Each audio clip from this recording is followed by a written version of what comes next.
Hello everyone, आप देख रहे हैं जॉब इंस्ट्रक्टर यूट्यूब चैनल। आज की इस वीडियो में हम डिस्कस करने वाले हैं आरबीआई की तरफ से एक न्यू रिक्रूटमेंट आई हुई है, जहां पर आपको फॉर्म कैसे फिल करने हैं, क्या एलिजिबिलिटी क्राइटेरिया है, कौन कौन कैंडिडेट फॉर्म फिल कर सकता है।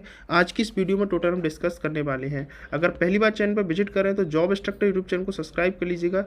यहाँ पर जो भी अपडेट मिलती है एकदम से सही और ऑथेंटिक बताई जाती है, कोई फेक इन्फॉर्मेशन आपको नहीं दी जाती है। तो फ्रेंड्स, यहाँ पर जॉब इंस्ट्रक्टर यूट्यूब चैनल के टेलीग्राम को भी ज्वाइन कर लें। वहाँ पर मैं इसकी पीडीएफ जो है उसको शेयर कर दिया हूँ, और फॉर्म कैसे भरना है और फॉर्म की लिंक कौन सी है वो लिंक भी मैंने वहाँ पर शेयर कर दी है। तो टेलीग्राम की लिंक डिस्क्रिप्शन में आप ज्वाइन कर लीजिएगा, या फिर जाकर के टेलीग्राम पर जॉब इंस्ट्रक्टर आप डालेंगे तो आपको टेलीग्राम चैनल मिल जाता है।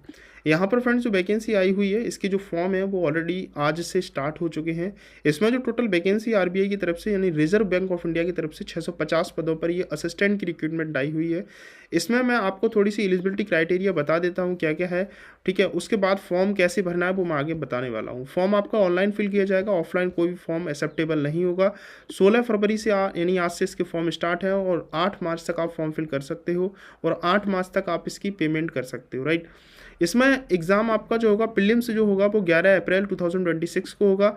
मेंस एग्ज़ाम जो होगा वो 7 जून 2026 को कंडक्ट कराया जाएगा, राइट। यहाँ पर देखो, एक चीज़ और ध्यान से सुन लेना कि आप लोग फॉर्म फिल करने से पहले एक बार नोटिफिकेशन को रीड आउट जरूर किया करें, राइट। यहाँ पर आप लोग वैकेंसी देख सकते हो कि किस कैटेगरी और किस जोन में किस ऑफिस में कितनी किस कैटेगरी के लिए वैकेंसी है वो यहाँ पर आपको बताई गई है, ठीक है। उसके बाद यहाँ पर नेक्स्ट और आते हैं, यहाँ पर सिटीजन बताया गया है, सिटीजन क्राइटेरिया। एज बताया गया है कि 20 से 28 साल तक के कैंडिडेट इसमें फॉर्म फिल कर सकते हैं। एज आपकी जो है 1 फरवरी 2026 के हिसाब से आपको काउंट किया जाएगा। बोला गया है कि 2 फरवरी 1998 से पहले आपका जन्म नहीं हुआ हो, and not later than the 1 February 2006 के बाद आपका जन्म नहीं हुआ हो। एज रिलैक्सेशन यहाँ पर बताया गया है कि किस कैटेगरी के लिए कौन सा एज रिलैक्सेशन मिलने वाला है। उसके बाद यहाँ पर आपका नेक्स्ट आते हैं, तो यहाँ पर बताया गया है selection of scheme of selection कि जो आपका प्रीलिम्स होगा एग्जाम, उसमें इंग्लिश लैंग्वेज आएगा, न्यूमेरिकल एप्टीट्यूड, रीजनिंग एबिलिटी, कितनी कितनी क्वेश्चंस है। उसके बाद मेंस एग्जाम जो होगा उसमें क्या क्या क्वेश्चंस रहेंगे, सिलेक्शन नेम ऑफ टेस्ट, कौन कौन से सब्जेक्ट यहाँ पर रहेंगे वो आप देख सकते हो। जब आपका ये दोनों एग्जाम क्वालिफाई हो जाता है उसके बाद एक लैंग्वेज प्रोफेंसी टेस्ट यानी एलपीटी होता है। एलपीटी वो होता है कि आप जिस भी ऑफिस के लिए फॉर्म फिल करेंगे, जैसे कि इसमें बताया गया है, उस ऑफिस की लोकल लैंग्वेज आपको आनी चाहिए। जैसे अहमदाबाद के लिए करें तो अहमदाबाद के लिए लोकल लैंग्वेज क्या है वो आपको आनी चाहिए, ठीक है। तो इस तरह से लोकल लैंग्वेज का एक टेस्ट आपका होगा, ठीक है। वो टेस्ट आपको क्वालिफाई करना रहता है, ठीक है। तो ये प्रोसेस है थोड़ा सा। और यहाँ पर सैलरी की बात की गई है, तो सैलरी आपकी कुछ यही रहेगी, 29,000 बेसिक रहेगा।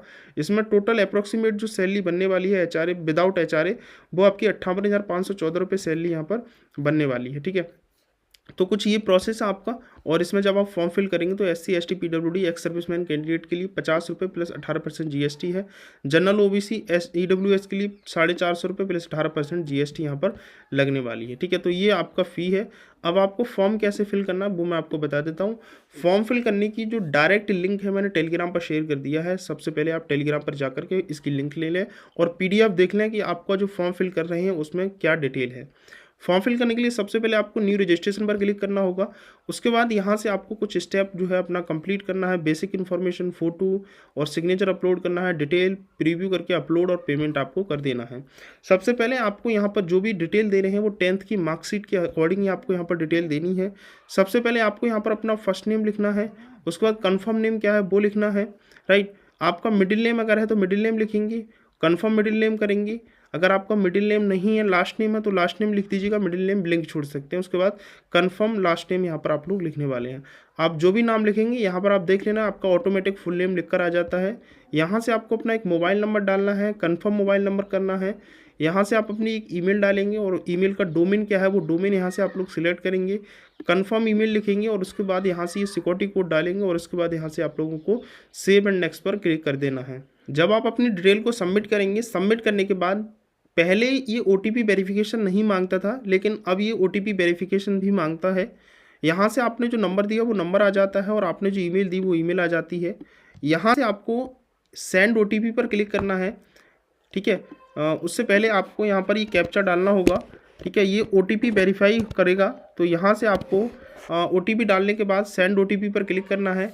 आपके नंबर पर जो आपका नंबर लगा हुआ है उस पर OTP जाएगी। तो यहाँ से आपको वो OTP डालनी रहेगी जो आपके मोबाइल नंबर पर OTP गई हुई है। वेरीफाई OTP पर क्लिक करूँगा तो आप देखेंगे कि मेरा जो मोबाइल नंबर है वो यहाँ से वेरीफाई हो चुका है। अब यहाँ से आपको सेंड OTP करना है। उसके बाद सबसे पहले ये भी कैप्चा आपको डालना पड़ेगा, उसके बाद ही जीमेल पर OTP जाएगी। तो मैं यहाँ से ये कैप्चा डालूंगा, उसके बाद यहाँ से सेंड OTP करना है।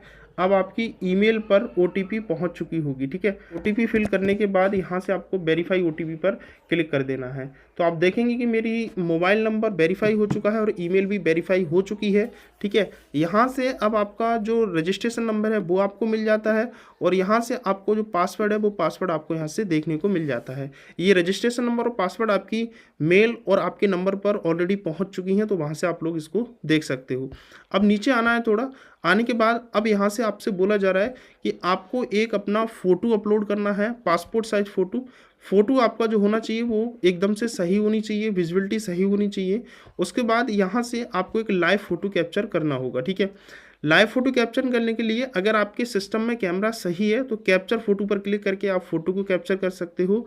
अगर आपके सिस्टम में कैमरा सही नहीं है तो क्लिक हेयर टू स्कैन पर क्लिक करेंगे। यहाँ पर एक QR आपको देखने को मिला है। ये QR आप अपने मोबाइल के किसी भी ब्राउज़र से स्कैन करेंगे, ये ऑटोमेटिक आपके मोबाइल में जब स्कैन करेंगे QR को तो वहाँ पर ये फ़ोटो क्लिक करने के लिए बोलेगा और क्लिक करेंगे तो यहाँ फ़ोटो आपका ऑटोमेटिकली आ जाएगा। ठीक है, तो सबसे पहले आपको एक फ़ोटो यहाँ से अपलोड करना है। फ़ोटो का साइज़ मैं आपको बता देता हूँ, रेशियो यहाँ पर दिया गया है 4.5 सेंटीमीटर बाई 3.5 सेंटीमीटर।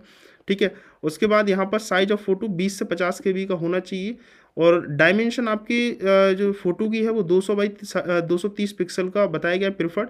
अगर ये साइज़ कम बड़ होता है तो ये फ़ोटो आपका अपलोड नहीं होगा। ठीक है, तो यहाँ से मैं एक फ़ोटो इसे अपलोड कर लेता हूँ। तो देखेंगे फ्रेंड्स, मेरा जो फ़ोटो है वो मैंने यहाँ से अपलोड कर लिया है। अब यहाँ से मेरे सिस्टम में कैमरा है। अगर आपके पास सिस्टम में कैमरा नहीं है लाइव फ़ोटो के लिए तो आप मोबाइल से क्लिक कर सकते हो। क्लिक हेयर टू स्कैन करेंगे, ये QR कोड स्कैन करके मोबाइल से। तो मैं यहाँ से कैप्चर फ़ोटो पर क्लिक करता हूँ, यहाँ से इसको अलाउ करूँगा। जब आप इसको अलाउ करेंगे तो आप देखेंगे कि आपका जो सिस्टम होगा उसमें मेरा फ़ोटो यहाँ पर आएगा। ठीक है, यहाँ वो जो फ़ोटो आएगा उस पर आपको यहाँ से ब्लू कलर का कैप्चर देखने को मिल रहा है। इस कैप्चर पर आपको क्लिक करना है। जैसे आप कैप्चर पर क्लिक करते हैं, अगर आपको लगता है कि मेरा फ़ोटो सही है तो सेव करेंगे। अगर आपको लगता है मेरा फ़ोटो सही नहीं आया तो आपको कैप्चर अगेन क्लिक करके कैप्चर द्वारा से कर सकते हो। तो मेरा फ़ोटो मुझे लग रहा है कि सही है तो इसको आप सेव करेंगे तो देखेंगे कि जो मेरा फ़ोटो है वो यहाँ से आ चुका है। ठीक है, तो इस तरह से आपको अपने मोबाइल से या अपने सिस्टम से फ़ोटो कैप्चर करना है और एक फ़ोटो यहाँ से अपलोड करना है। ठीक है, उसके बाद यहाँ से आपको इसे कंसेंट देना है और यहाँ से आपको एक सिग्नेचर आपका अपलोड करना होगा। ठीक है, सिग्नेचर अपलोड करने के बाद इस पर यहाँ से कंसेंट देना है और यहाँ से आपको नेक्स्ट पर क्लिक कर देना है। यहाँ से आपको अपनी कुछ बेसिक डिटेल फिल करनी होगी। बेसिक डिटेल में आपको अपनी कैटेगरी चूज़ करनी है, जिस भी कैटेगरी से आप बिलोंग करते हैं। उसके बाद बोला गया है कि are you person with disability candidate, 40% है उससे एबव की कैंडिडेट हैं तो आप यस करेंगी। ठीक है, select of type of disability यहाँ से आपको सिलेक्ट करनी है। उसके बाद यहाँ से आपको नेचर ऑफ डिसेबिलिटी क्या है वो आपको बतानी रहेगी। ठीक है, तो जो भी है आप अपने अकॉर्डिंग यहाँ से डिटेल को फिल करेंगे, नहीं है तो सिंपली आपको नो पर क्लिक करना है। उसके बाद ये सभी ऑप्शन डिसेबल हो जाते हैं। नीचे आएंगे तो यहाँ पर आपको बताया गया है कि आप 40% डिसेबिलिटी में डिफ़िकल्टी राइटिंग में कोई है पर्सन है ऐसी प्रॉब्लम रखते हैं तो यस करेंगे और यहाँ से बताना है आपको। ठीक है, time at the time of examination चाहिए, डू यू नीड, ऐसा कुछ है तो आप अपने अकॉर्डिंग यस नो करेंगे। और स्क्राइब की सर्विस चाहिए तो अपने अकॉर्डिंग यहाँ पर यस नो आपको करना रहेगा, नहीं है तो सिंपली नो करना है। ये सारे ऑप्शन डिसेबल ऑटोमेटिकली हो जाते हैं। उसके बाद क्या आप एक्स सर्विस मैन हैं तो यस करेंगे और यहाँ से service of period of service क्या है, कितना टाइम आपने कब से कब तक काम किया वो आपको बताना, नहीं है तो सिंपली नो करना है। उसके बाद disabled person ex service man है आप तो यस करेंगे, नहीं है तो आपको नो करना होगा। देन उसके बाद यहाँ से आपको अपने अकॉर्डिंग यस नो करना है। बोला कि dependent defence person killed the action. ठीक है, servility defend the 50% disability attributable to the defence service में अगर आप हैं तो यस करेंगे, नहीं तो सिंपली नो करना है। उसके बाद बोला गया है कि separated from their the husband and who are जो नॉन रीमैरिड। ठीक है, अगर ऐसा कुछ है तो नो यस करेंगे, नहीं तो नो करेंगे। करंट स्टाफ ऑफ RBI के हैं तो यस करेंगे, नहीं है तो नो करना है आपको। नेशनलिटी यहाँ से आपको सिलेक्ट करनी है, जो भी आपकी नेशनलिटी है। आधार वेरिफिकेशन के लिए आपको कंसेंट देना है, यस पर क्लिक करना है। आधार कार्ड नंबर यहाँ से आपको देना है। ठीक है, उसके बाद यहाँ से आपको अपना पैन कार्ड नंबर देना है। उसके बाद यहाँ से आप किस ऑफिस के लिए अप्लाई कर रहे हैं वो ऑफिस बताना है आपको। मेक श्योर करें कि आप जो भी ऑफिस के लिए अप्लाई कर रहे हैं वहाँ की लोकल लैंग्वेज आपको आनी चाहिए, ठीक है। अगर आपको लोकल लैंग्वेज नहीं आती है तो आपको वहाँ डिस्क्वालीफाई कर दिया जाएगा जब लोकल लैंग्वेज प्रोफिशिएंसी टेस्ट होगा उस टाइम पर, ठीक है।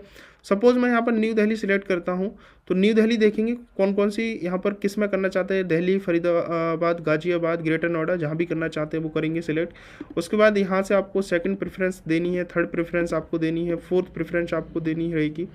उसके बाद यहाँ पर मेन एग्जामिनेशन सेंटर आप दिल्ली में लेना चाहते हैं, अम्बाला, ठीक है। आप जो भी अकॉर्डिंग आप यहाँ से डालेंगे उसके अकॉर्डिंग ये सेंटर आएंगे, ठीक है। ऐसा नहीं कि सभी में ये सेंटर आएंगे।